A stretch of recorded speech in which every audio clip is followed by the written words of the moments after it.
조기 진단이 힘들기 때문에 천공, 괴사라고 해서 합병성 충수염으로 오는 경우가 아직까지도 이제 20% 정도는 있고요.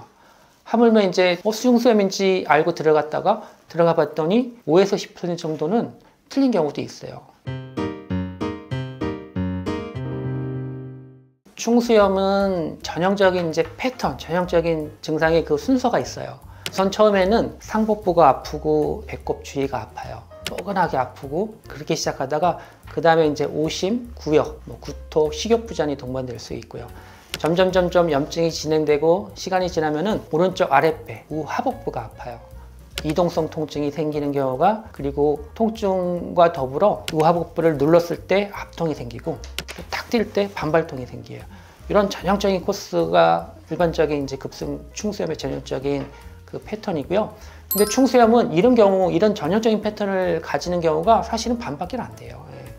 그 외 다양한 증상으로, 다양한 부위 통증으로 올 수도 있거든요. 왜냐하면 이제 충수라는 부분은 보통은 우하복부에 자리를 잡지만은 어떤 경우는 방광 위에서 생길 수도 있고, 어떤 경우는 우상복부에서 생길 수 있는 경우 있고, 어떤 경우는 이 충수가 발달학적으로 왼쪽에 자리 잡는 경우도 있어요. 그래서 굉장히 충수염의 증상은 다양해요. 그리고 또 초기 증상은 배꼽이라든지 우상복부 통증이라고 했잖아요. 그렇기 때문에 미처 충수염을 생각하지 못하는 경우도 있어요. 그래서 초기 증상은 애매하다. 그래서 초기에는 누구나 다 충수염의 진단에 어려움을 느끼고 오진할 수 있다. 그래서 이제 조기 진단이 힘들기 때문에 천공, 괴사라고 해서 합병성 충수염으로 오는 경우가 아직까지도 이제 20% 정도는 있고요.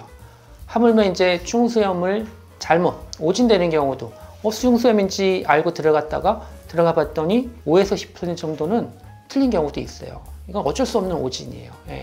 그만큼 이제 충수염 진단은 어렵다라고 생각하시면 되고, 터지기 전에 진단하는 게 물론 중요해요. 왜냐하면 이제 충수가 터지고 괴사가 되는 경우는 그 염증이 주위뿐만 아니라 주위까지 이제 복막염으로 퍼질 수도 있고, 심한 경우는 전반적인 복막염까지 생길 수도 있어요. 그런 경우는 수술 후 합병증이 10배 정도, 과거에는 터지면은 100배 정도 증가한다고 하는데, 그 정도는 아니고 그래도 이제 합병증이 증가할 수 있고, 그 대표적인 합병증은 감염이에요. 이제 수술 부위 감염, 특히나 이제 창상 부위 감염, 아니면 이제 복강 내에 고름이 잡히는 복강 내 감염, 그런 경우가 이제 터졌을 경우가 훨씬 더 증가하고요.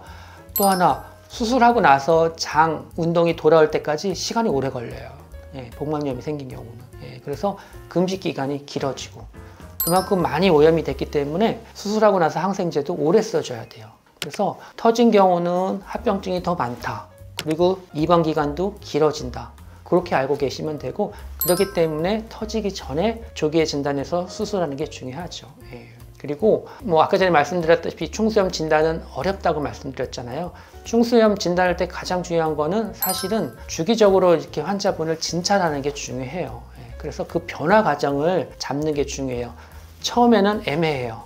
근데 12시간 다음날 다시 한번 봐가지고서 초기 애매한 증상에서 더 뚜렷한 증상으로 갔을 때 필요하면 이제 다시 초음파를 해가지고서 터지기 직전에 진단하는 게 가장 중요해서 한 번으로 딱 진단을 내리면은 좋겠지만, 그렇지 않은 경우는 이제 주기적으로 12시간 필요하다면 입원해가지고 관찰하거나, 오늘 좀 애매하면은 내일 다시 방문해서 진찰하고 초음파 보는 게 중요하죠.